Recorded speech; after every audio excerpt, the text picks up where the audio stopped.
In the tapestry of life, where every thread holds a story, America in Black and White emerges as a haven for the voices echoing through the heart of our communities. In this podcast, we wade through the rivers of our collective experiences, celebrating the vibrant hues of change brought forth by the whispers of hope and the roars of action. It's more than just a conversation. It's a journey into the heart of our society, illuminated by the light of those daring to dream and do. Join us, and let your voice be the melody that guides us toward a dawn where every color finds its place in the masterpiece of our shared destiny.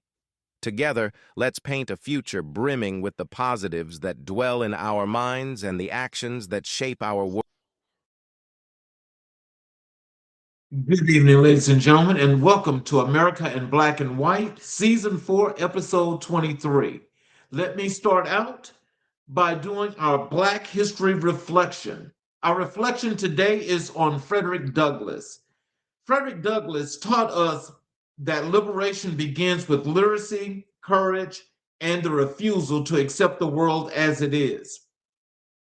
Born into bondage, yet destined for brilliance, Douglass transformed his voice into a weapon of truth, challenging systems, inspiring movements, and redefining what it means to be free. His life reminds us that leadership is not merely a title, it is a responsibility. It is a willingness to stand up in the gap, to elevate others, and to cultivate the conditions where people can thrive. Douglass believed that if there is no struggle, there is no progress. And tonight we honor that spirit by highlighting leaders who build, uplift, and transform communities through service and vision. So, good evening, family. And we will start the show now by let me give you guys this opening to our great guest. We welcome another powerful episode of America in Black and White. I'm your host, Charles Zachary King, and tonight we're diving into a conversation about leadership that doesn't just manage, it cultivates. Leadership that doesn't just direct, it inspires. Leadership that doesn't just build programs, it builds people. Our guest tonight embodies that philosophy. He is a man who understands that quality of life is not accidental, it is intentional. It is cultivated through service, vision, and a commitment to elevating communities. From the recreation centers of Atlanta to the executive boardrooms shaping regional sports and economic development, he has dedicated his life to creating spaces where people can grow, connect, and thrive. Tonight, we welcome a leader who stands firmly at the intersection of purpose and performance. Ladies and gentlemen, Jason Redmond. Hello, sir. Hello? Jason. Hello? Mr. Redmond. Mr. Redmond?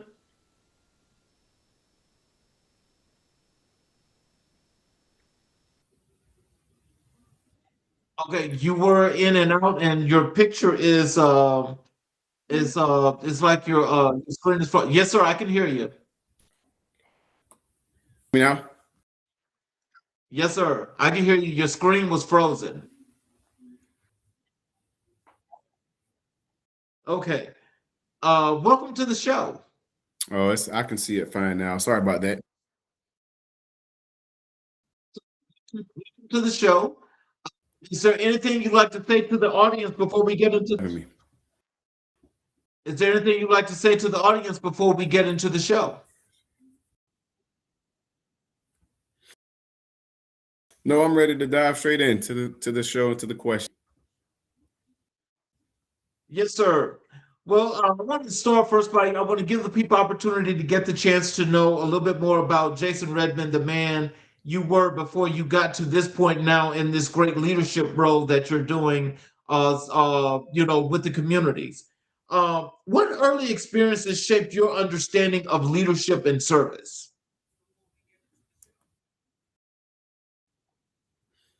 To shape my my view of leadership.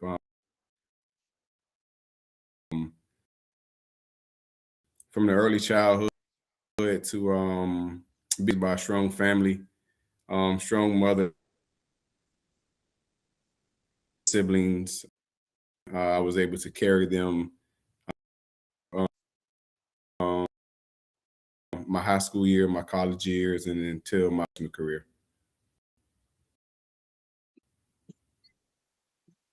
Did your family instill in you that still guide your work today?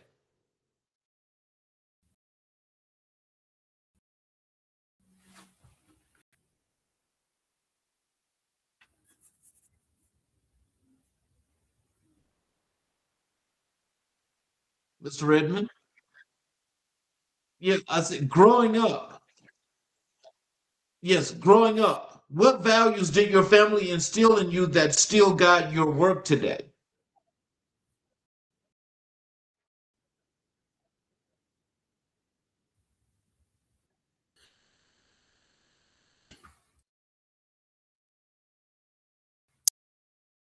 Integrity, 1,000% to the best.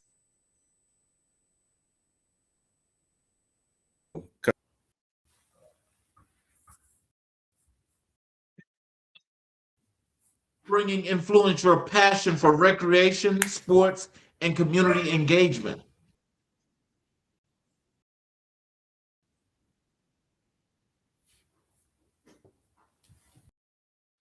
Can you repeat that question?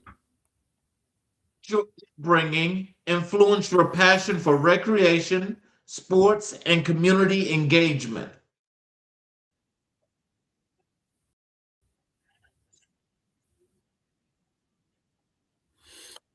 Well, that's just it. What you? I'm a big parks and recreation kid. I would say my um,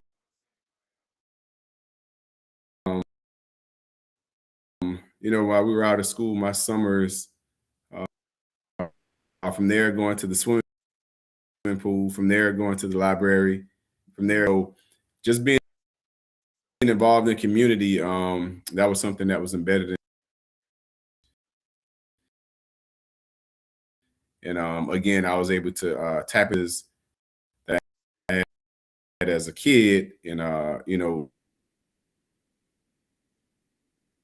professional career as I went through college and went through high school. The moment you realized you wanted to dedicate your life to public service.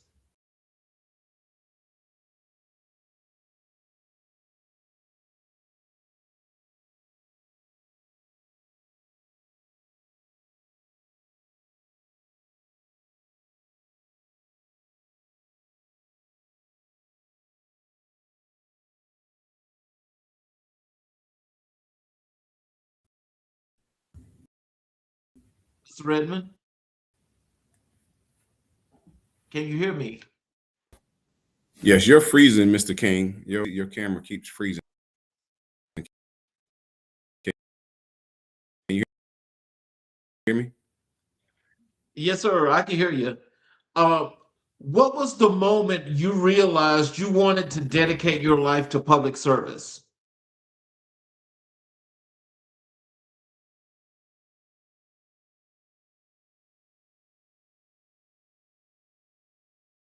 Can you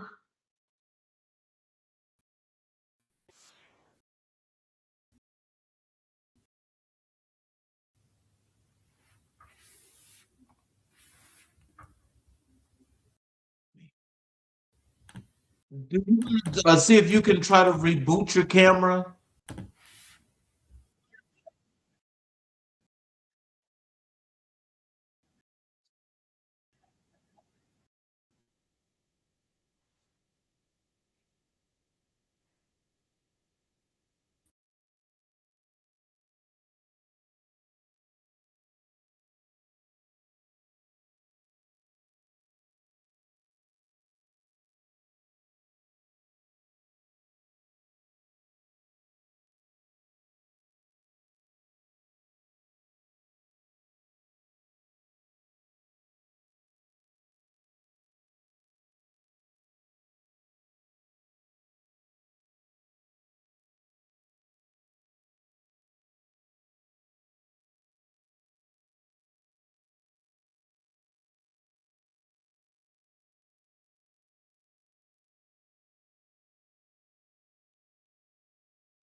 Can you hear me now? Yes, sir, I can hear you. Can you hear me much better? Yeah, I can. What I'm gonna do is get off this other device, Okay. and we're gonna use this device.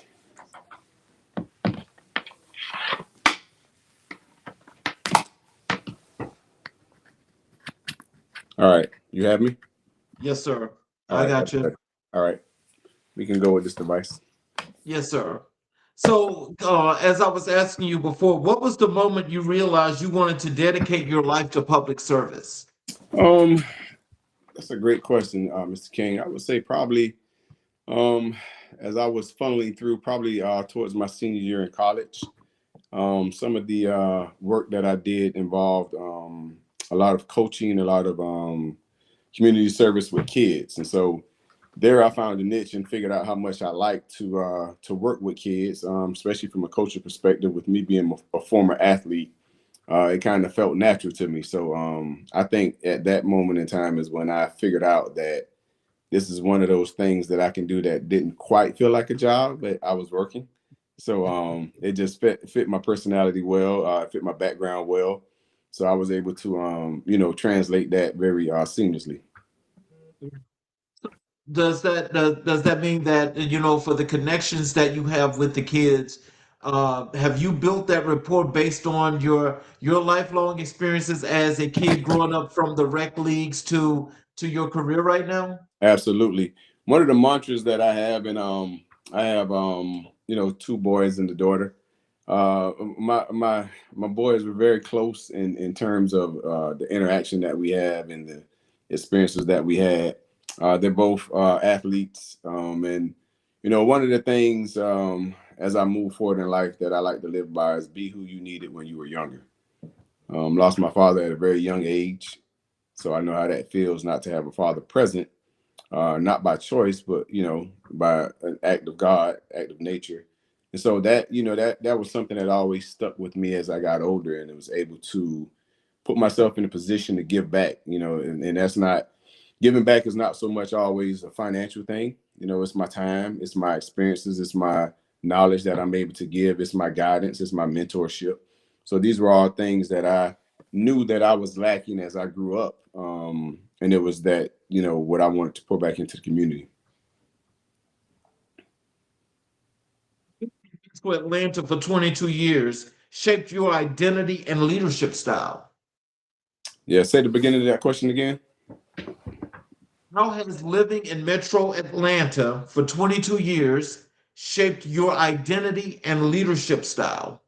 It's helped me become more well-rounded. Atlanta is a big place. Metro Atlanta is a big place. The opportunity here is vast. It's greater. You're able to have more experiences with people and just see some things from a different lens. So it's been able to allow me to be able to spread my wings, so to speak, to be able to network with people in different arenas, different backgrounds, different ethnicities. So all that has played a part in me being in Atlanta for 2 decades and being able to merge my experiences with my environment here. When you think about that from a cultural perspective, what has the cultural perspective been for you as well as your work? It's been interesting. It's been good. The rapport that I've been able to build with different backgrounds and different cultures, I think that's like something that's a specialty of mine.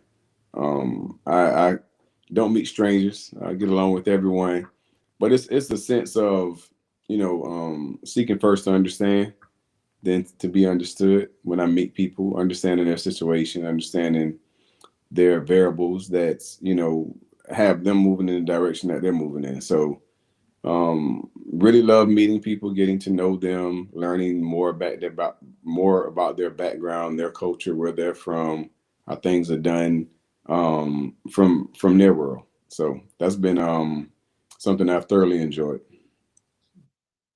So, what role did sports play in your development as a young man? Everything. Sports is, I always say sports is life. It teaches you adversity. You have to respond quickly. You don't have a lot of time to hang your head. It teaches you the beauty of teamwork while also having an individual responsibility.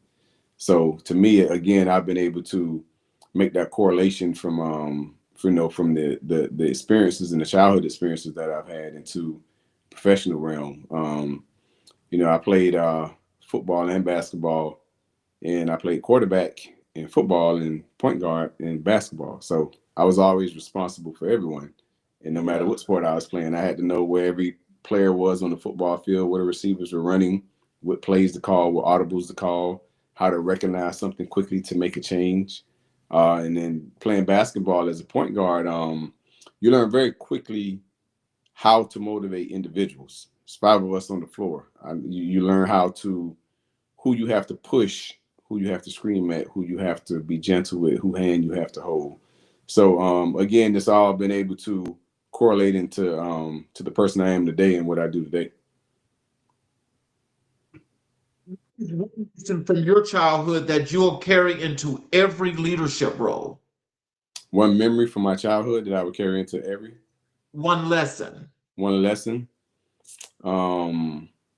Approaching things with an open mind. Never reading the book by its cover. You just never know what people are going through. You never know where they come from, and you never know where they want to go. And crossing paths with people for me, and I'll say this became me at a young age. It became about what can I do to help, or how can we help each other. So that's a lesson that I've been able to take with me, and it's been the center of part of what I do as I work in the community. Okay. So let's transition over to your work as the executive director of the Georgia Regional Sports Council. Okay. Tell us a little bit about what does it mean to lead the Georgia Regional Sports Council at this moment in time? It's great. It's we just started in 2023. We formed the Sports Council in 2023.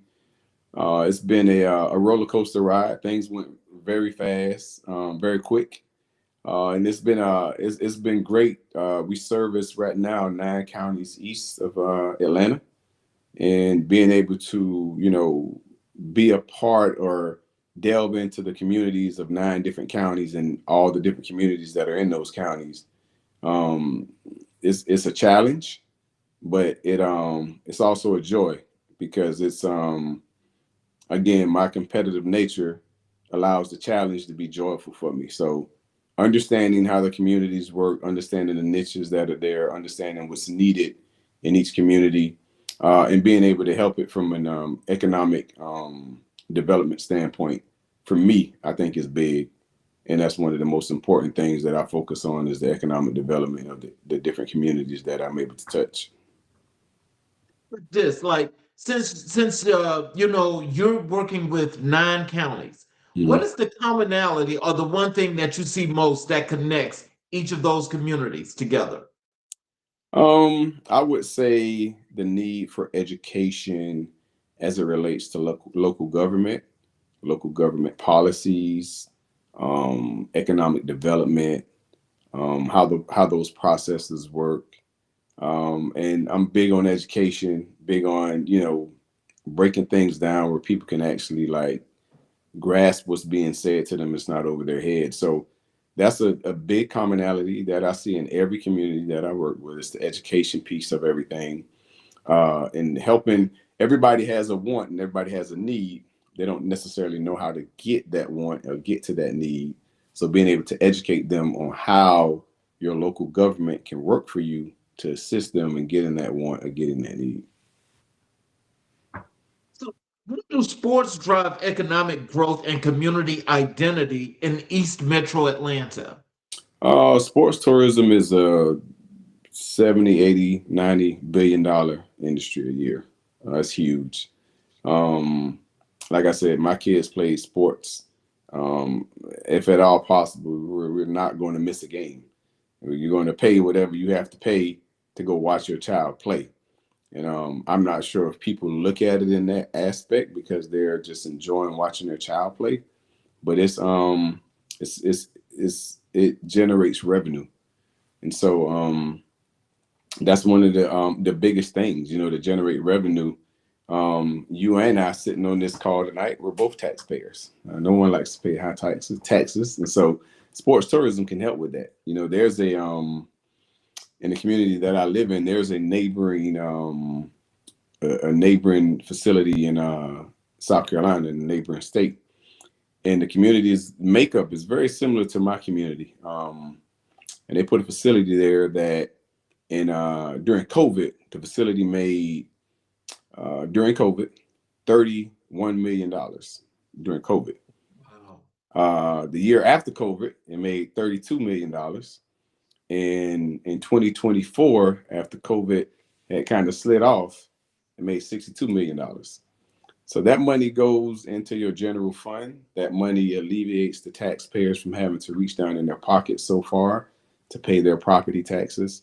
And so again, the education of being able to explain that to citizens and constituents and parents and fans and those who want, have that commonality of, want to take care of their family and want to save as much money as possible. I think that's important to help them understand that.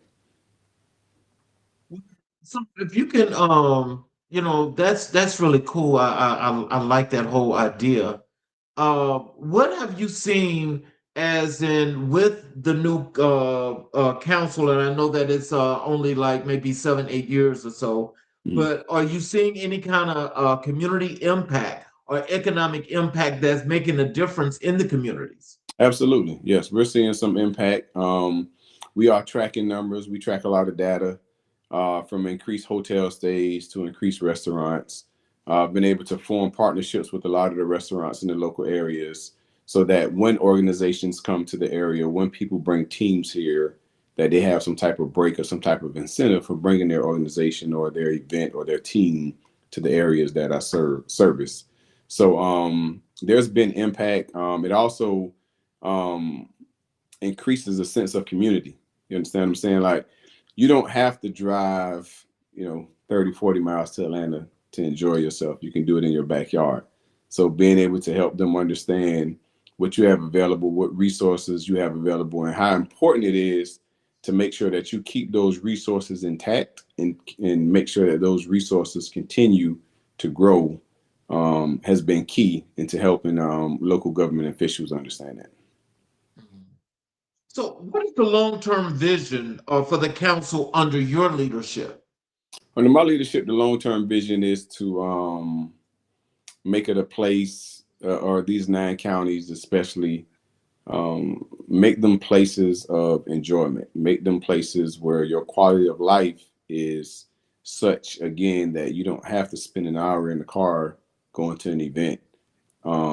Making your backyard and your neighborhood a place that you enjoy living, but doing it with, again, the partnership of local government with smart growth. You can't oversaturate areas by building 20 million subdivisions of townhomes, 40 different neighborhood properties. You can't oversaturate, because then you're going to have a water issue, you're going to have a traffic issue, you're going to have roads issues. So, the philosophy with me as I lead the sports council is, make your place a place of to treat the visitors like grandparents.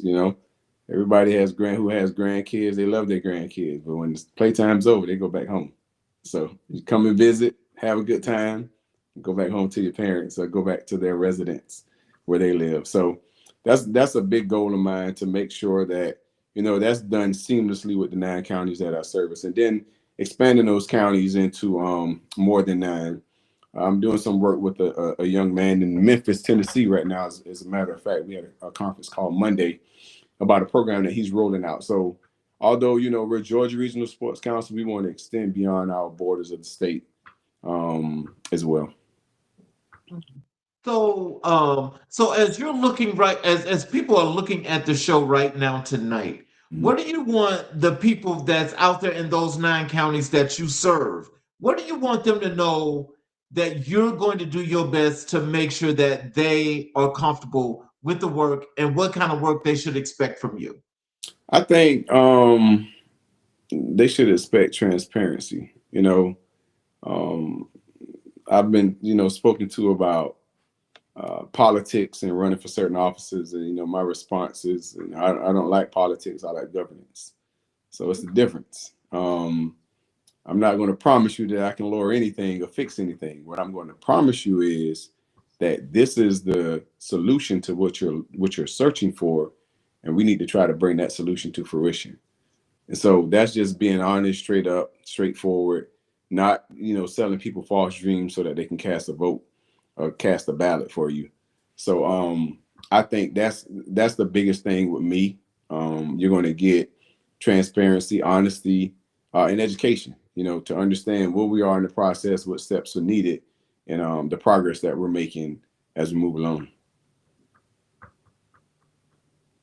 Community needs with regional economic goals. Say that again. I'm sorry. How do you balance community needs with regional economic goals? Making sure you're in concert with the local leaders, especially your local economic development councils. Every area has them.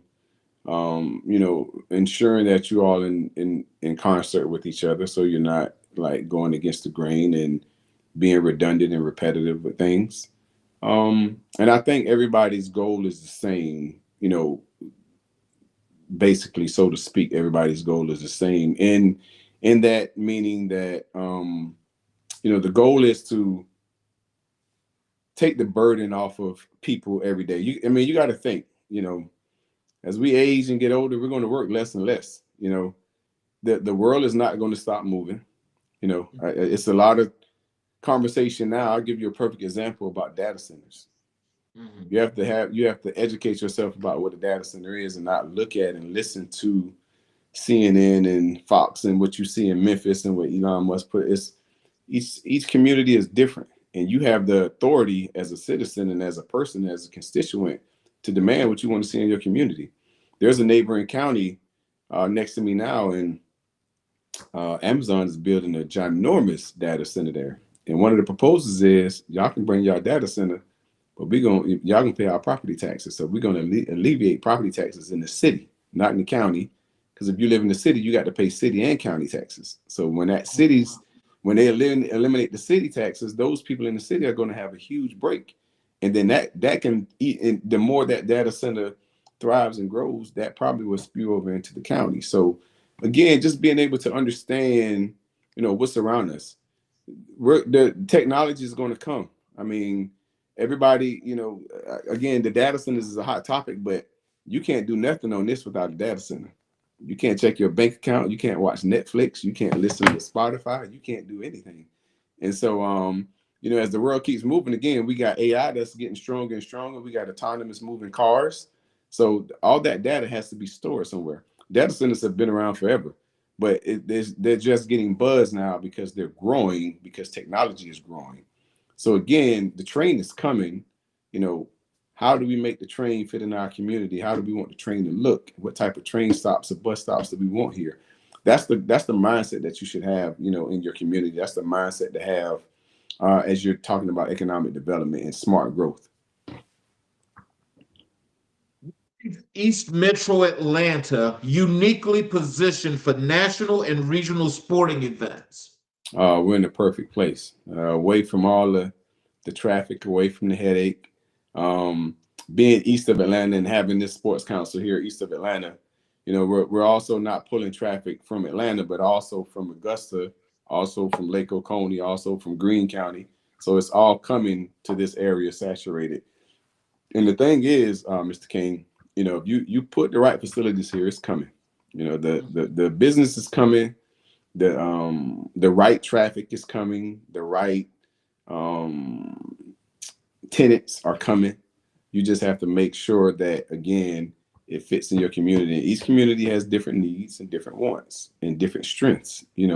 Strengths is as simple as the makeup of your community. Like community I live in is full of rocks, so you have to be careful what you put here, because you'll burn more money in construction trying to get rid of the rocks to run pipes in the ground than you would make a profit in the first 10 years. So knowing how your community is set up and knowing what can fit in your community is important. You have to be a visionary to understand that. You have to immerse yourself in the culture. You have to immerse yourself in the community, and you have to understand what the people's needs are. And through the Sports Council, I'm able to do that because sports are everywhere. And again, it's not going to stop. Sports, I learned this when I was in junior college, when I was a marketing major, and my teacher talked about product life. Sports does not have a product life. It's not going to begin and die. It's just going to keep going. It's cyclic. It's going to keep going and going and going. Kids are going to play sports. Adults are going to play sports. Adults are going to watch sports, football. We have the World Cup coming this year, which is ginormous, and that's going to be a huge economic impact on Metro Atlanta. So again, understanding how to capitalize off of the things that are really going to happen, whether we like it or not. Understanding how to capitalize on it is the important thing. With the World Cup coming, because I know that that's going to be a big event for Metro Atlanta, and it's expanding really wide. What are you guys expecting, as far as, economic empowerment for your area? What are you guys expecting, or what are you projecting? To get some, more marketing about what we do in this area, to make sure that we're partnering, again, with the local community, with the local representatives, make sure we're partnering with the local sports scene, because again, you don't want to be repetitive. That's just being divisive, in my opinion. You're having the same event 10 miles away from each other, you're splitting the people instead of bringing the people together. So being able to just, have things become seamless, even, doing some work with other counties. I've been in contact with Tucker quite a bit, some representatives in the city of Atlanta as well, about being able to like hold the same type of event, whether it's in Atlanta or whether it's east of Atlanta, but the same type of event from a perspective of distance, because you don't want to travel from Atlanta to come all the way over to Covington to have an event where you can have two of the same events there. So we're looking at things like that as we move forward. It's another big event. I don't want to spill the beans here. That happens in Kentucky. That's something that we're able to bring in Conyers, Georgia. So it's just, again, being creative, being the visionary, capitalizing on what's there is going to make all the difference. So, how do you measure success in a role that blends tourism, recreation, and economic development? One of my favorite quotes is, "Men lie, women lie, numbers don't." If you want to measure success, you measure the numbers. As I told you before, we track numbers, we track statistics, we track everything. So the honest measure of success, whether you like it or not, the numbers are going north, then that's successful in the perspective of what we're doing and the impact that we're trying to have from an economic perspective. So, what partnerships have been most impactful in advancing the council's mission? Great question. We've had some great support from some of our partners. DC Blocks is one of our platinum sponsors, and DC Blocks is a data center. Academy Sports has been another one that's been very supportive of our mission and what we're doing. Some of the local mom and pops have been very supportive as well. I know Courtesy Ford has helped out quite a bit. So again, being able to get the different industries and the different niches involved, again, is just broadening the horizon for what Sports Council does and how important sports tourism is in the community. So we want to keep working towards that. We got some conversations set up with some other sponsors whose names I don't want to mention right now because we're still in talks. But we're trekking in the right direction when I say that. So Ensure that sports remain accessible and inclusive for all communities. Proper facilities, making sure you have proper facilities. The inclusivity is huge. I'm glad you brought that word up. Making sure it's inclusive and it's equitable for everyone to enjoy, everyone to participate. Looking at the different initiatives again. The Miracle League fields. This one in Conyers, this one in Covington. The Special Olympics, they're everywhere. So again, being able to tap into the different areas with making sure that it's equitable for everyone to enjoy, or everyone to have an opportunity to become part of the sports tourism and part of the sports council. To your work as director of Parks and Recreation for your county. Mm-hmm. What are your proudest accomplishments during your time as director of Parks and Recreation? My proudest accomplishments is Parks and Recreation Director. I would start with the first one as being the logo that was created. There was no logo when I started as the Parks and Recreation Director. That logo is the face of the department now. Parks and Recreation, no matter what community you go in, it is the cornerstone of every community. Everyone wants, the best communities have beautiful parks, well-kept trails, up-to-date amenities, that are inclusive and are kept up, and facilities that are kept in top-notch shape. So being able to, as Parks Director, being able to instill that logo was important to give the department a name with a face. And you just asked a minute ago about how do you measure certain things, and some things are one-offs. I tell you how I measured how well that logo was working. I was in a local store and I had on a sweatshirt with the logo on it, and a little girl pointed at my shirt and said, "Ooh, summer camp." And that told me there that if that stuck with that little girl, that it had to be sticking with adults. Yeah. She associated summer camp with seeing those four pictures that was embedded in the logo. And so that was one of my proudest accomplishments. Beyond that, it was just the growth that I saw as a parks director. When I came aboard, we were doing 10 special events per year. We went from 10 to 80 within a year. That gives your community something to come outside in their backyard and do that they're already paying for as citizens. You're already paying the taxes for it. Us providing the opportunity for them to come outside, come into their backyard, and have a good time and allow your kids to enjoy what's their resource, was very instrumental in some of the work and projects that I completed. And lastly, I really enjoyed there is a project that's not yet finished. It sits in the center of town, dubbed it the Lawn at Wheeler Park, and it's right in the middle of the walking path. But there, I was able again to partner with the mayor, with the city of Conyers, and we created a skate park, which is a need, outdoor volleyball courts, which is a need, disc golf course, which was a need, another pavilion, a bigger splash pad, which was a need, an amphitheater, which was a need. So you have a space that you can literally, from 2 to 42, you can go out there and there's something for everyone to do there. So those are just some of the accomplishments that I was able to put my hands on as a director, and just grow the department. I was proud of the work I did. And it left an impact, and that's my thing, is to leave an impact. When I left there, I didn't say much, but I did leave them with 7 words: leave it better than I found it. And that's my goal as I move through and touch the different things that I'm working on. You approach managing such a wide range of programs and facilities? You said, how did I approach it?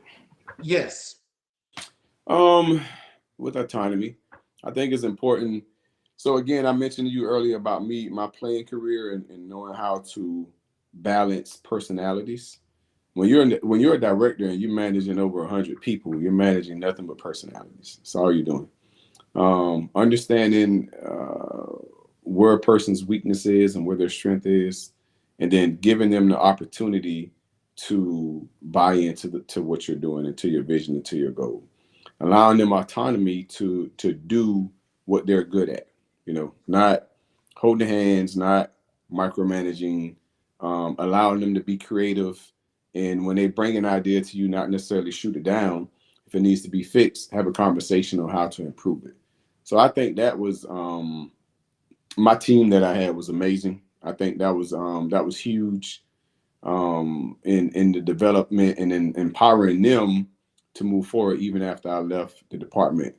you know, I still see traces of the strength that they've been able to do, and some of the ideas that they've been able to form, and the implementation to see it through. So, when you think about that, and you're saying you're managing more than 100 people, is it safe to say that, let's use a sports analogy, Okay. okay? That in managing that, basically in your mind, you were using them as teams and having things just moved around to make sure everybody was operational and functional to complete a task? There you go.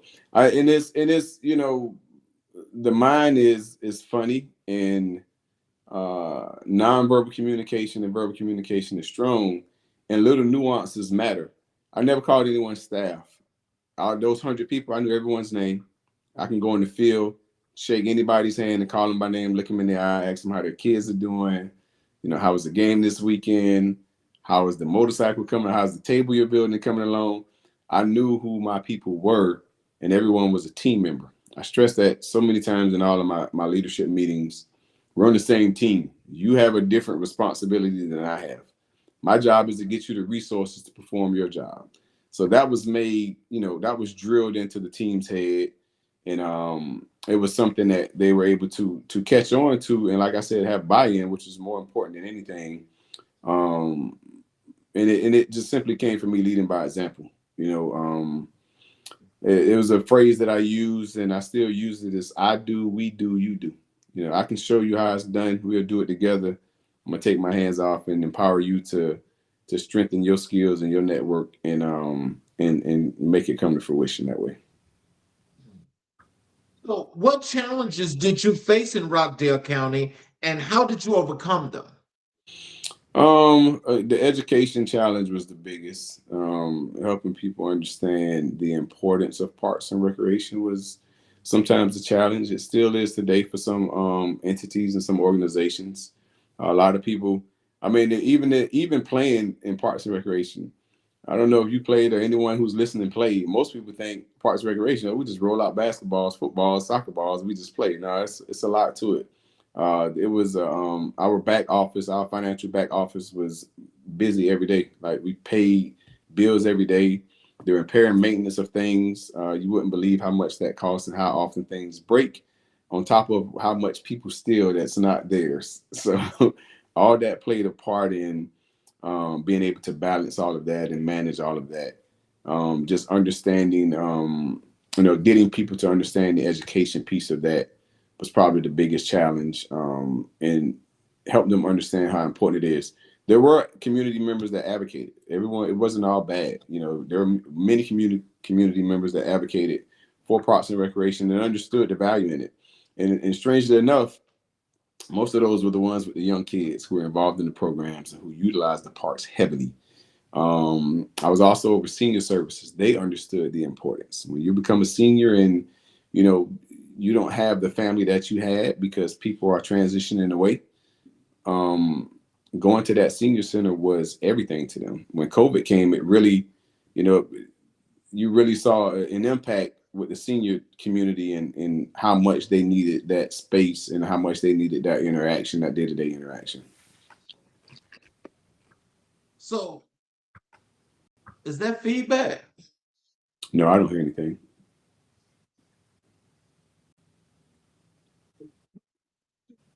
Departments shape the quality of life in a community?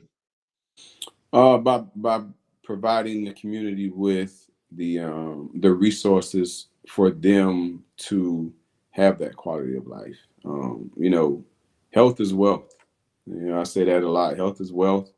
You know, if no matter how hard the time is, if you're healthy enough, you're able to go provide and support and do what you need to do to meet whatever needs you may have. Again, quality of life is simple as driving 2 hours to a show, opposed to getting on a bicycle and riding 20 minutes to your park. So being able to make sure all those things were balanced, and understanding and marketing that to the community to help them understand what was in their backyard. You asked about challenges. That was another one. Marketing piece was another one that was pretty tough.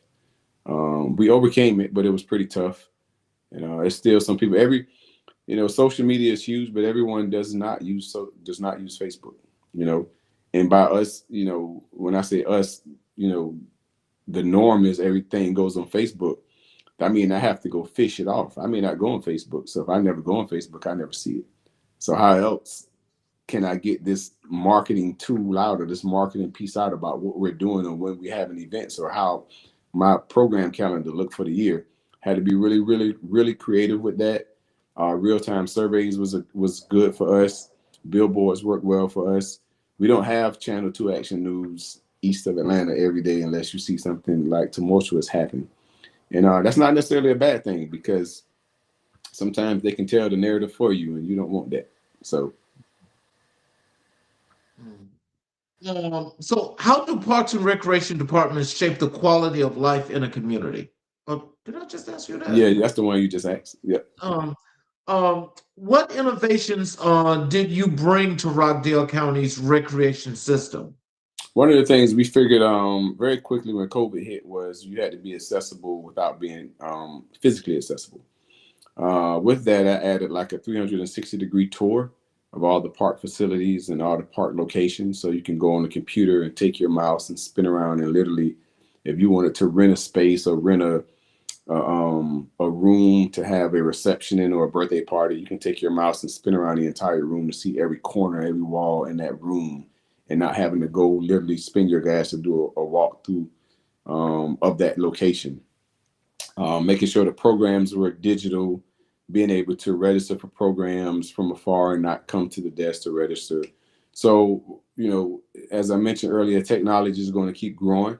We were able to capitalize on some of the technology that was out there and utilize it and use it to our advantage to help our citizens and constituents get what they needed from the recreation department. You sound like a great branding person because I'm listening to these different marketing words that you keep throwing out there. How important was branding?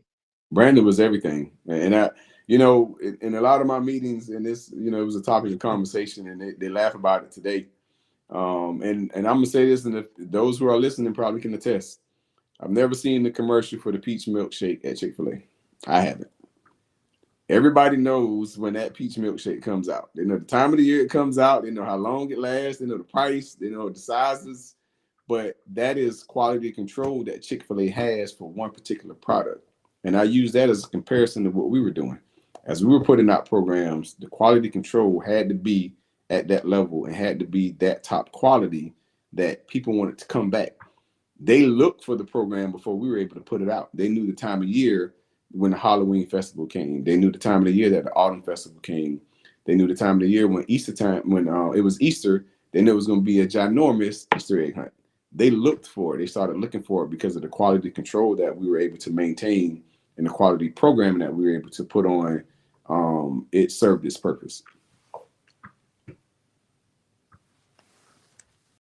To build trust and collaboration among staff, residents, and stakeholders. Say it again. I'm sorry. How did you build trust and collaboration among staff, residents, and stakeholders? A lot of walking, a lot of footsteps, a lot of meetings. It's building the rapport, and that builds trust when someone's able to see your face and see you at the meetings, at the Board of Education meetings, at the school meetings, at the Boys and Girls Club, at the Board of Commissioners meetings, knowing that I was the face of the department, being able to see me, stop me, know me by first name, it built trust. And, being able to help people when they needed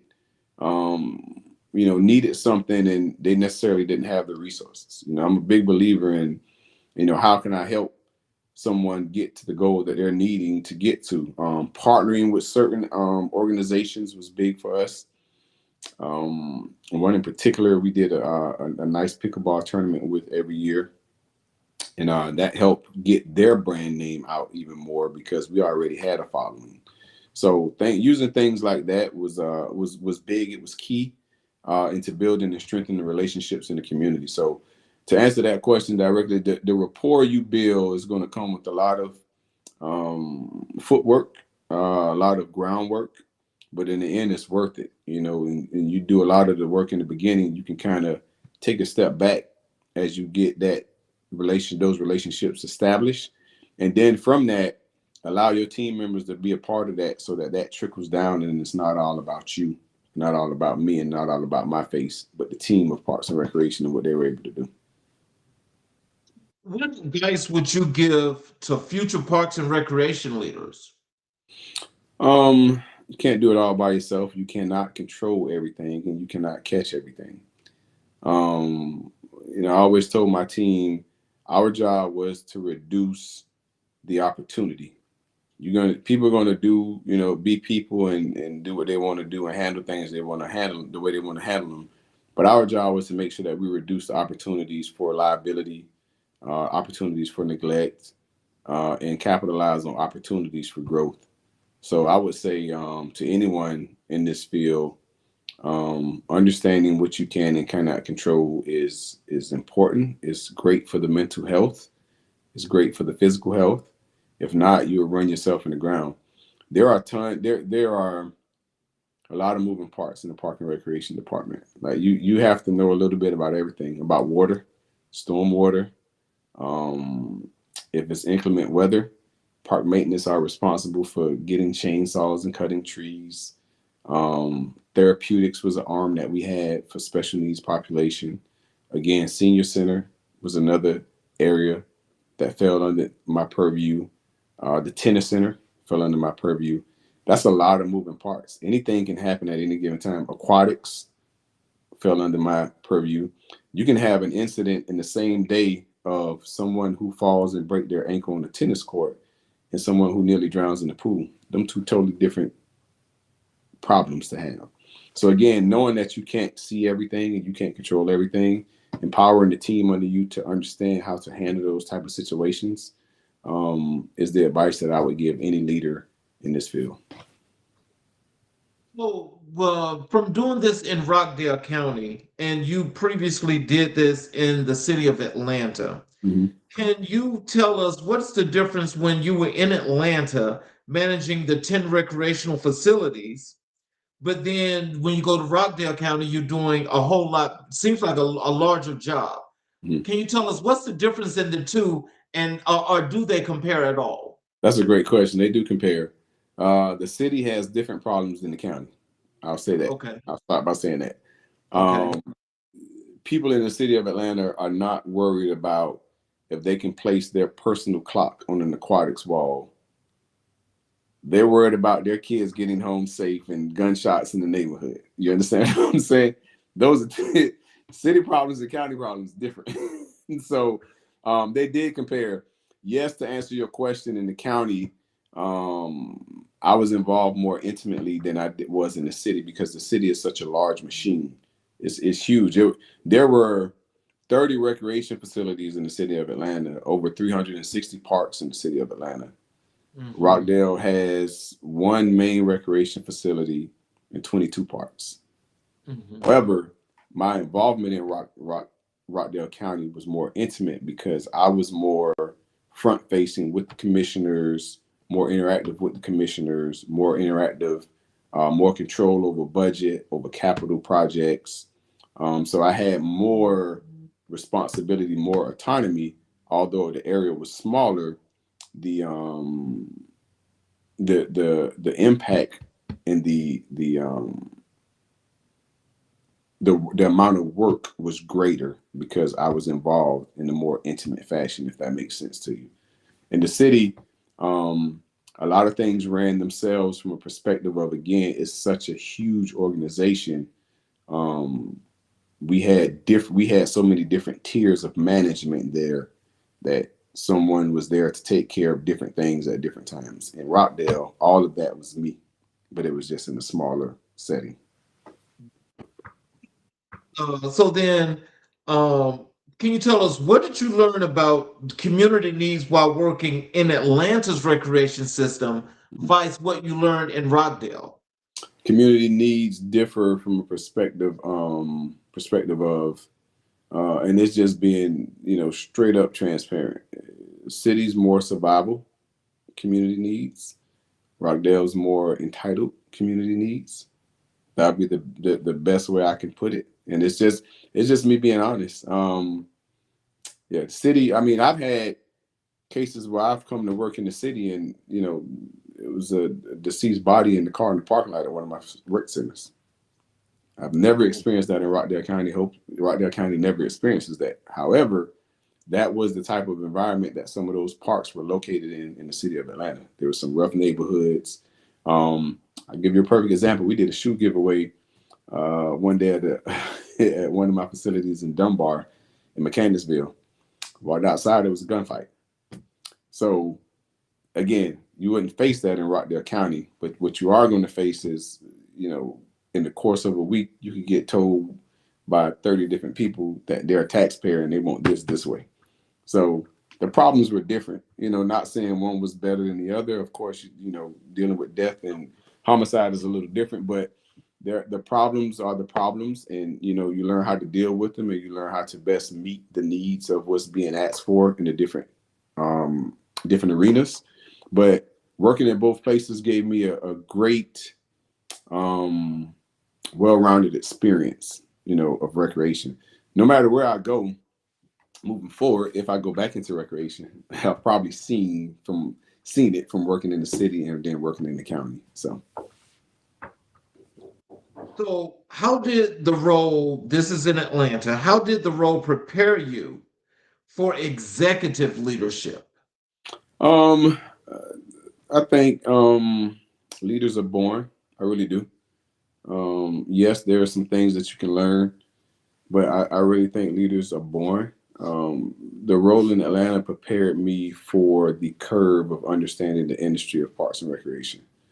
And once I got into Rockdale and I had knowledge of the curve and knowledge of the industry, my leadership qualities were innate, and they just took over and fell into place, and I was able to lead successfully. So you don't realize things as you're progressing, but like I told you earlier, playing quarterback then playing point guard, apparently I was thrust into leadership positions at a young age, so I learned how to manage and how to lead and how to direct and how to deal with the adversity and how to pick us up if we fail. So I think, as I got older, I always say the more you do something, the better off you'll be at it. So that was something that stuck with me all the way up through college. I mean, I played point guard in college. So all the way up, I played 1 year professional. I played point guard. So all the way up through, that the more I did it, the better I became at it. Do you not think that that's a natural, innate part of you that maybe others outside of you could see that you did not see? At first, I will say yes. Yep. Because I don't think I even asked to play point guard. Yes. Quarterback, no, I didn't ask to play that. I was put there and I learned how to deal with it. And it became something that became second nature to me, just being comfortable in that leadership, knowing that at the end of the day, if something fails, yes, it's on me, and knowing how to accept that and knowing how to deal with that, knowing how and learning how to bounce back from that. And then as you move forward, learning to avoid that. So yeah, that became instrumental in my growth, instrumental in my professional development. And then, getting into the professional world and, attending professional development is very important. One of the biggest conferences of the year in Parks and Recreation is called National Recreation Parks Association. Park and recreation leaders from all over the country gather in one place for a week. And it's a beautiful thing to see so many people doing that profession. And you're able to learn, you're able to take some tidbits back to your community that you may have not thought of before you got there. So again, putting it all together, no one gets anything done by themselves. So it's not like I'm a genius and I'm this wizard. It all came from development, but with an innate quality in me to be a leader. I believe that, compiling with each other is the end result of what I was able to get done. The most meaningful programs you oversaw in Atlanta? One of the most meaningful programs, um, probably Camp Best Friends. The involvement with that. It's a huge summer camp in Atlanta. I can't even tell you the number. It's such a ginormous number of kids from all different locations. But the I will say the city did a great job with that program because everyone was in concert. You may have, again, I told you it was 30 rec centers. You got all 30 rec centers with full of kids for summer camp. Everything was in concert. That's big from a programming perspective, from a standard operating perspective. Everything was in concert. It was always seamless.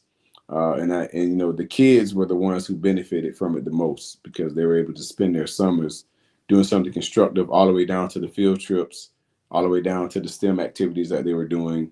It all made sense and it all was seamless. So I think that was one of the most meaningful programs that I was involved with in the city of Atlanta. So with you starting out with Park and Recreations in Atlanta, that you advanced out to Rockdale County, to now you're the council leadership person out here in the county, East Metro Atlanta. As you have the growth, as you walked up those stairs, can you tell us what was it about leadership and the ideas and the things you wanted to do to focus in community work that made you elevate your game to become this great leader that you are? I hate losing more than I like winning. That drives me a little bit. So yeah, that drives me a little bit. That drives me a lot. And so, for me, it's always about improving and bettering myself. You can get a lot done on the job if you work hard on your job. But if you work hard on yourself, you can get a lot done in life. And so that's just the perspective that I took as I walked up the steps and continued to lead. Even my involvement with Leadership Rockdale, becoming a participant and then coming back and then co-chairing the organization. So again, me working on myself, me wanting to see myself in different roles and different capacities in the community was just something that, that I wanted to do and get accomplished. So let's transition over to leadership development and professional growth. What does being a certified public manager mean to you? It comes with the sense of responsibility, being able to be transparent with the public, being able to understand the public policies, the constituents' point of view, understanding what's needed from different individuals and how to help them with the resources they may need. You're not going to have all the answers. That's one thing I learned early on. I'm not going to have all the answers, but I may have the resources that you may need, and I may be able to point you in the right direction. So understanding, the balance of no matter, how many letters are by my name or what I know and what I've been through and who I know, I'm not going to have all the answers. And you heard me say earlier, no one gets anything done by themselves. So, your network is your net worth. So being able to connect with the right people, being able to connect with the right organizations is big. And as a certified public manager, I think that's something that's an intangible that I have. And I think, many certified public managers have that intangible and being able to connect the dots for different folks and different backgrounds. Leadership Rockdale experience shape your approach to community leadership? It shaped my approach with community leadership with somewhat of a paradigm shift. Being in a leadership program like Certified Public Manager and Leadership Rockdale, the different backgrounds that's in one room, but we're all professionals and all different problems and all different good things. It helps you. The biggest thing I took from both of those programs was my area is not just the most important area.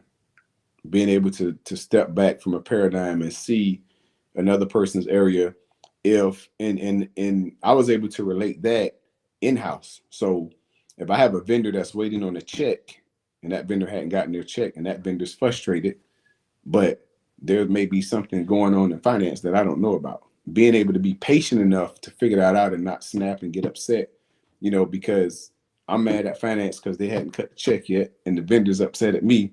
But being able to balance all that out, that those leadership programs taught me that you never know what's going on in another person's area. And you should do your due diligence to understand and research, first of all, the processes of those areas. So I can't want to educate people if I don't educate myself. So I had to understand the processes of those areas in order to be able to help when those type of issues arise, or help when those problems where somebody dropped the ball, So I just think those programs open my eyes to that, just at a different level of understanding what people are doing with their day-to-day profession. Performance leadership look like in practice? Say that again. What does high performance leadership look like in practice? High performance leadership is patience. It's patience, and it's getting the team members under you to think critically, I think. And so with that being said, you cannot, I refuse to figure out your problem.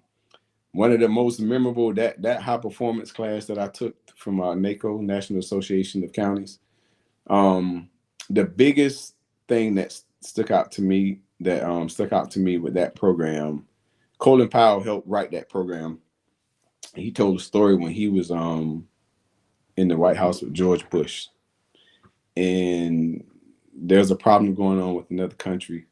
He went into the president's office and said, "Hey, we got to do something about this, and this is happening." And he was just like ecstatic, panicking. And George Bush was looking out the window at a squirrel as Colin Powell was venting. And he told Colin Powell, "Look, the squirrel is getting the seeds that I left yesterday." And Colin Powell, like, he's talking on film, and he's tripping because he's like, "Is this guy not listening to me? I'm telling you, we got a world problem going on, and you're talking about a squirrel." Bush never addressed what he said about the other country or the other nation that was having an issue. And when Colin Powell walked out of that office, he had to stop and say to himself, "That ain't his problem, that's my problem." Being able to help people understand that is important, because if you bring it all to me, I'm not going to be able to solve everything, and I'm not going to be your problem may not be my priority at the moment. So that was always the story that I shared with my team from that class that I took, and it was eye-opening, because that's the truth. When you're placed in a position of leadership, a position of responsibility, it is your job to figure some things out from a strategic perspective, and I always bring it to your leader or your boss. So things like that I was able to take from those programs and implement it in my leadership style, implement it with my team, and it may take a couple of weeks, months for it to catch, but it will catch. And I literally told them about that in the meeting. And I recall two of my team members having an issue, and they came to my office, and I literally said to them, "Look at the squirrel getting the seeds outside." And I didn't have a window in my office. I just was being facetious. But they got the point. Oh man, They just got up, they just got up and walked out. They got the point. And so I think we better figure this out. that's funny. I like that though. How do you cultivate leadership in others?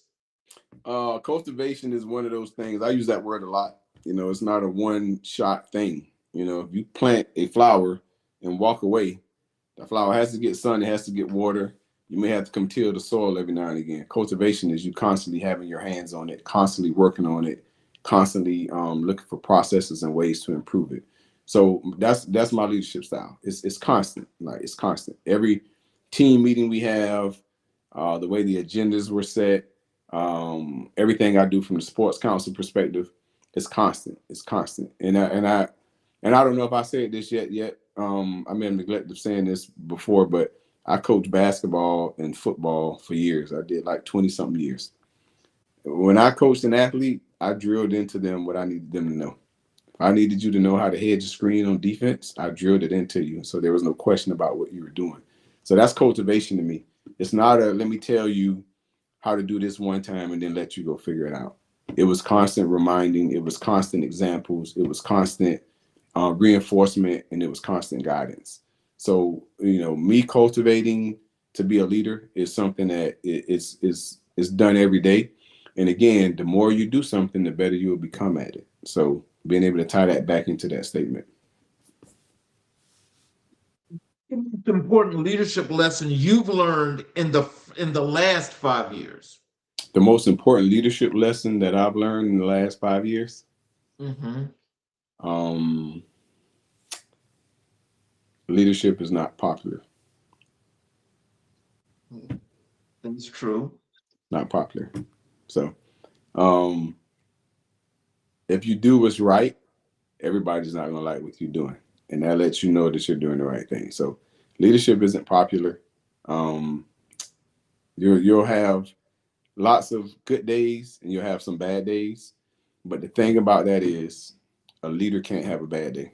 I can never reflect that I've had a bad day to any of my teams, any of the community members that I collaborate with, and from a sports council perspective. You have to take it on the chin. You have to figure out how to make it work. You have to figure out how not to wear those emotions on your sleeve. So that's the most important thing I've learned. You can't have a bad day. Leadership is it's not popular. You stay grounded while leading large-scale initiatives. Remembering the why, or why we're involved in this initiative. That helps me stay grounded. Knowing what the reason that we're doing this initiative and why this initiative is taking place. A real life example is the park that I mentioned, the lawn at Willard Park. Why are we putting the skate park there? Because it's an ordinance say that you can't skate in the city of Conyers. So where else are they going? This kid's going to get in accidental trouble because they just want to skateboard. So what's the why in that? So that keeps you grounded, keeps you humble. As you come to the hiccups and the obstacles that you face when you're trying to get these projects finished. Your personal influences, your mother, Barack Obama, and Michael Jordan. Mm-hmm. Can you tell us how has your mother shaped your values, discipline, and sense of purpose? I don't share a lot of things public, but I'll mention this. So when I was young, I was 8 years old. We were on vacation in South Carolina. My father drowned while we were on vacation. And myself, my brother, my sister, my mother, my dad's sister, my dad's sister husband, and their kids were there. You watch that at 8 years old. I look at my life really in three stages. It's adversity, obstacles, and perseverance. That we started with adversity at 8, and as we moved through, some of the problems we made on our own became some of our obstacles. But to persevere through it with the help of God has been big. So my mom had the faith. I watched her go through a time where all of a sudden you're 28 and you got 3 kids by yourself. Just all of a sudden at the blink of an eye. And I can remember when I was 28 with my kids, still didn't know what I was doing. So I can imagine my mother deals with tragedy at 28 and she's trying to figure this out. And the backbone of your family is going away. And so being able to see her navigate through that with dignity, with priority. We were her priority. Like I saw her sacrifice a lot of stuff just so that she knew that we were taken care of. Because we grew up in the city and on the side of in neighborhoods that we lived in, they weren't, such nice neighborhoods. It's trouble to be gotten into there. But she made sure that she kept her hand on us. She stayed close by. She allowed us to explore, allowed us to make mistakes. But for her to not falter, not fold. That's big. So, being able to see that from 8 years old and up, it leaves you with a lasting impact that you have to take with you. You can't, there's no folding. And, I tell people all the time, you never know where a person comes from. So you never know what can break them. So it takes a lot. It's going to take a lot to break me because of what I've seen at such a young age. And like I say, that adversity led to some obstacles. So as you move through those obstacles, it just strengthens your character even more. I tell you, I mean, I know that I haven't got the opportunity to meet you and know you for a long, long, long time. Mhm. But what I gather, from the first time I met you to now you being here on the show, is that resilience is something that's just naturally there with you. Yeah. And so what that just shows is that the foundation was strong with you from the beginning. So Yes. having that strong foundation only enhanced the natural innate things that are within you. Right. And so I think this is why your leadership style and your leadership capacity is so successful, is because being able to lead by example, but getting the job done, Right. that's just a natural thing for you. Right. Right. It just happens. Yeah. So you're one of the few people that's got that blessed talent. Yes, absolutely. Absolutely. I owe it all to God. We think our plans are where we're supposed to be and how it's supposed to look. But, every now and again, I have to sit myself down and take a deep breath and say, hey, God has answered every need that you asked for. It's not in your way, but it's answered. Everything that was duped to be a problem or you seen was short, you had more than enough.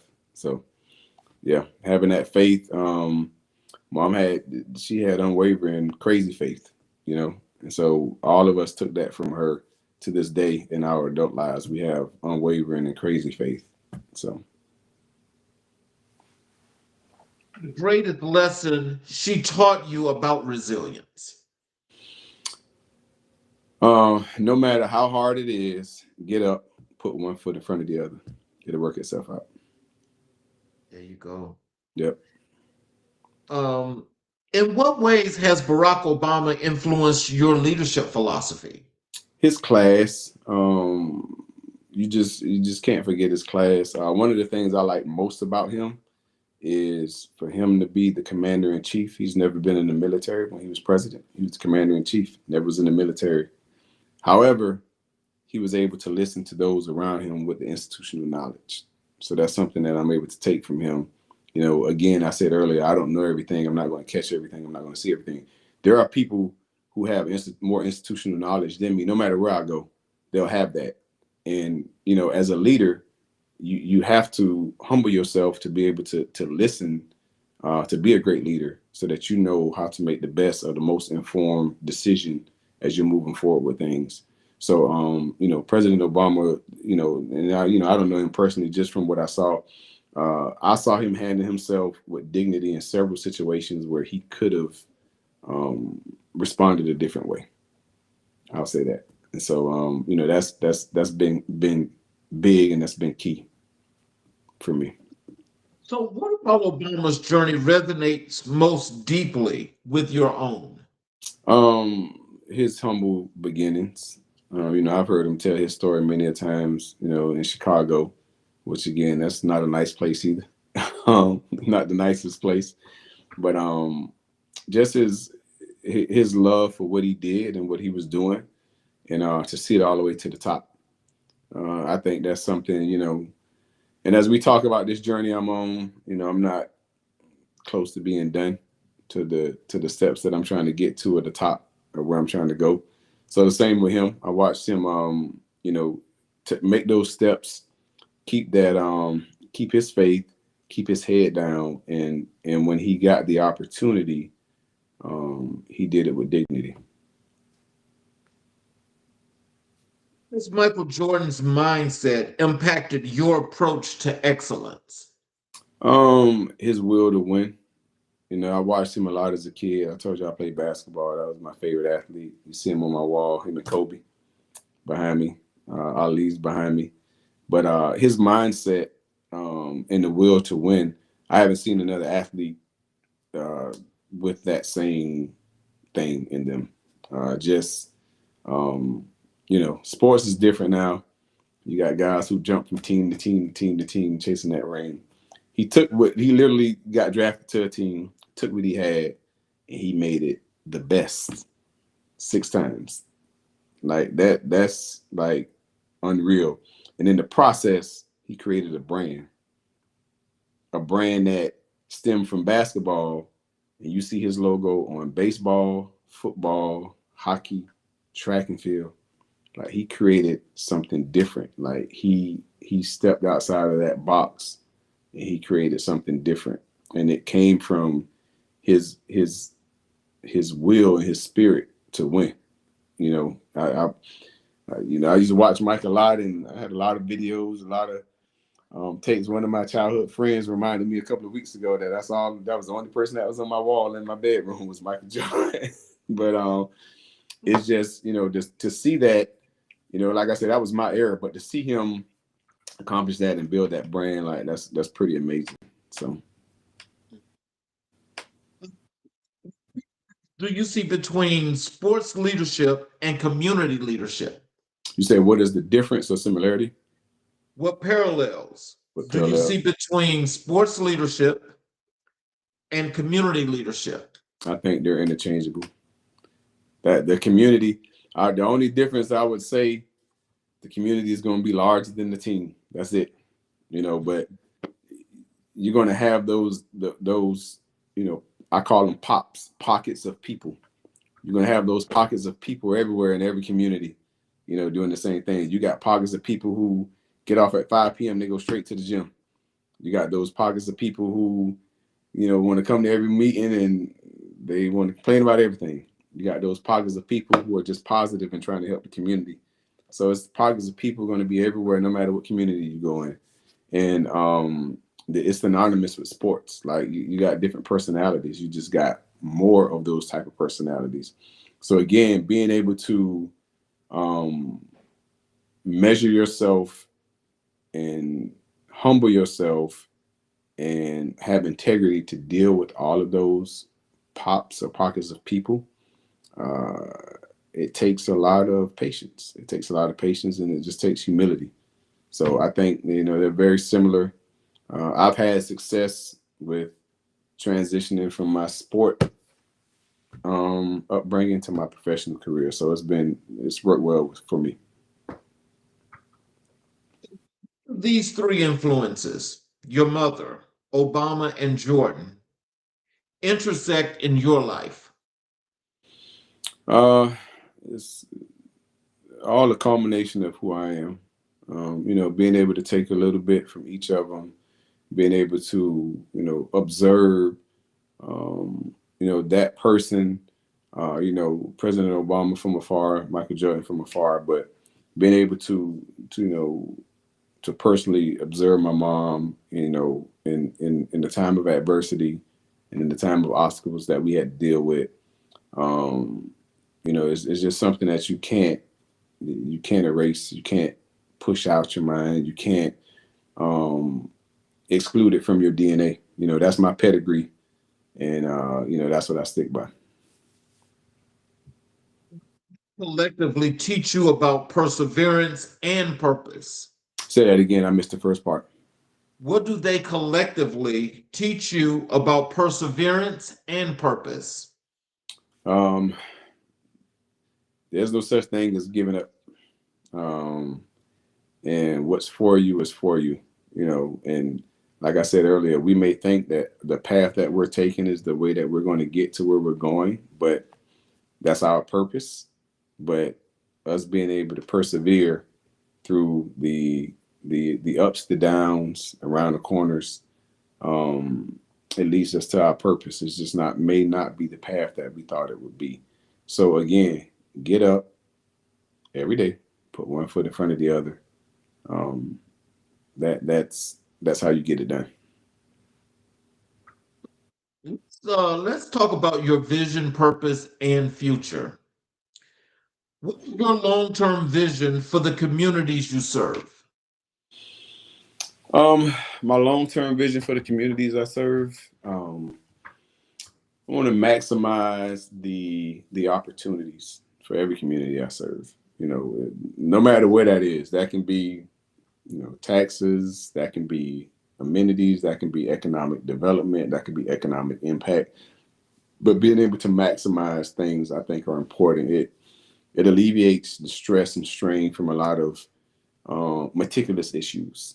So, you know, I don't feel that a lot of local governments, a lot of state governments truly maximize what's there. You know, I feel like, and, you know, I'm saying I feel like, but maybe I should say what I have seen and what I have observed is people going through the motions, you know? So if I'm leading that area, those people who go through the motions can't be under me because I won't accept that as an effort. Legacy do you hope to leave behind? Um, I think importance weighs more than impact. It's my legacy. I don't care, you know, I tell people all the time, you know, I don't care what letters are behind my name and what title I may get. My grave is going to read my first and last name. So my impact is what I want to leave behind. It weighs more than the important positions that I quote unquote held or may hold in the future. But being able to actually leave something that's attainable, something that's tangible, something that can be grown into something even greater. I think that's what I want to do, and that's how I want to be remembered. Look, I want to apologize here, but there's some comments here in the chat. Hmm. This first one here is um, Mr. Berta. Berta, I need to put on my glasses. I'm sorry. Mr. Uh, Burt did it. oh, okay. It says very well said, and this one is from. Oh, it says go Uncle Jason. C I know Moon, I what that think. is. Yeah, Simani. Okay. And this other one here is through transparency. Yeah. So the I got a couple more questions here for you. Okay. Um, what advice would you give young black men entering leadership roles today? Um, First figure out what you want to do. Any, you know, I speak to kids a lot. I just did a presentation a couple of weeks ago at City Hall on one of the local communities, and it was for a high school leadership group. One of the biggest pieces of advice that I give young people is figure out what you want to do and work backwards from there. If you figure out that you want to be a veterinarian, what step is needed right before you get the job to become a veterinarian? What step is needed before that and before that and before that? And when you get down to ground zero, that's where you start. And that helps them to be more intentional. Even I did. You know, young people we get lost. We can't figure it out. We don't know. You know, the sooner you figure it out, the better you'll be. And if you don't, you know, you have time to figure it out. However, you have to keep moving forward. You know, if you want to be a leader, whatever you're doing in whatever capacity you're doing it in, you have to lead. And again, I said earlier, me giving back is not so much with my resources or financial, it's my time, it's my knowledge, it's my experiences that I've been able to give back.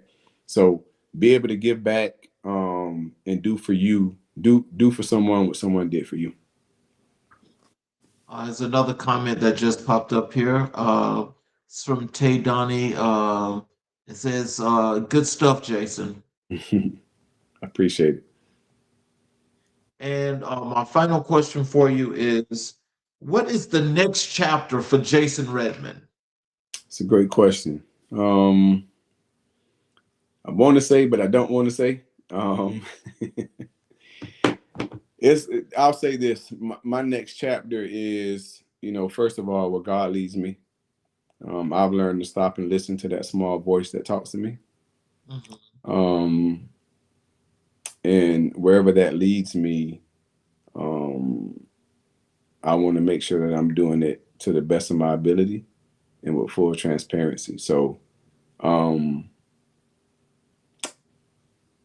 I have I guess a thing to whereas I'm gonna keep going until I get to the top. That's just me. You're already at the top. Yeah, I ain't there yet, but I'm gonna keep going until I get to the top. And I believe in myself. I believe in the work that I've put in. I believe that God guides me, and He strengthens me even when I'm weak. So, first thing I do before I put my feet on the floor every morning is read scripture, pray. So, that keeps me grounded. Lets me know what I'm doing is the right thing. And again, listening to that little voice. But maybe I'll be back on your show, with a different title that's at the top. So, well, I'll tell you like this. Look, we definitely want you back, but I will tell you this as well. You know, as you're projecting and want to make sure you get it out, just let you know that this platform is here to help you do that. I appreciate it. Absolutely. So, in closing, what are some words of wisdom and encouragement that you like to leave for our audience, as well as how to connect with you via your social media, your website, all of those good nuggets?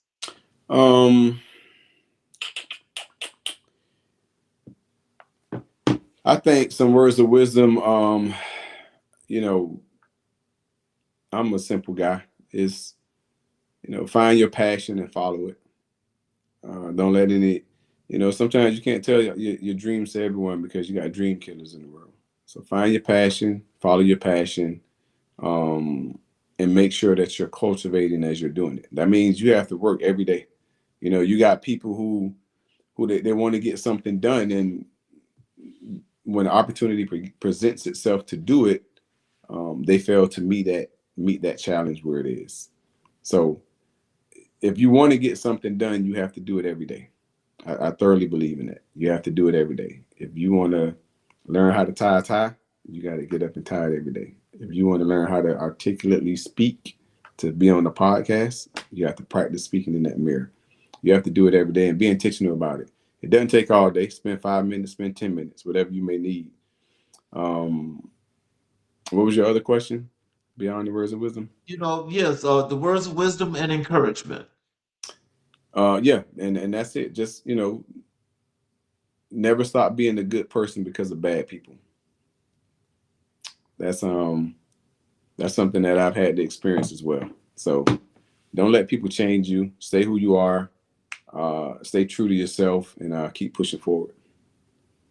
Okay, well, before we go here and I close out, your brother just put something here in the chat for you. I'll put it on the screen. It says, "We have over 40 years of friendship.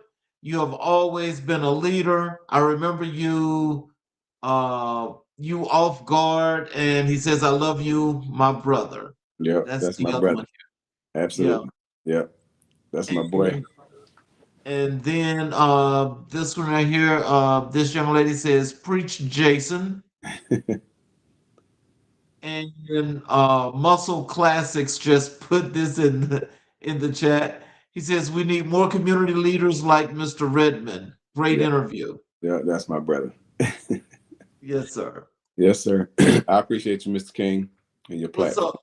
Yes, sir. So, in closing, I want to thank you for being here, sharing your story, showing the communities what community leaders look like and how they actually lead. Because there are lots and lots of people that do great things, do extraordinary things like you're doing, but people in the communities really don't get to know these individuals. Right. And what we do here at America in Black and White, you exemplify those things as being, that excellent leader, that Black legacy, that Black excellence that we like to display. And I want to thank you so much for that. And so, in closing, I want to say this to the audience as well as to you, Jason. Tonight's conversation reminds us that leadership is not accidental, it is cultivated. It is shaped by the people who raised us, the communities that modeled us, and the purpose that calls us forward. Jason Redmond stands as a testament to what happens when service meets vision, when discipline meets compassion, and when a leader chooses to elevate not just programs, but people. As we honor Black history, we also honor the living history making among us, leaders like Jason who continue to build, uplift, and transform. May we all be inspired to cultivate excellence in our own lives, our communities, and our collective future. This is American Black and White. I'm your host, Charles Zachary King. Good night and keep rising. We will see you guys tomorrow night for another very special show. Thank you again, Jason. Thank everybody for watching.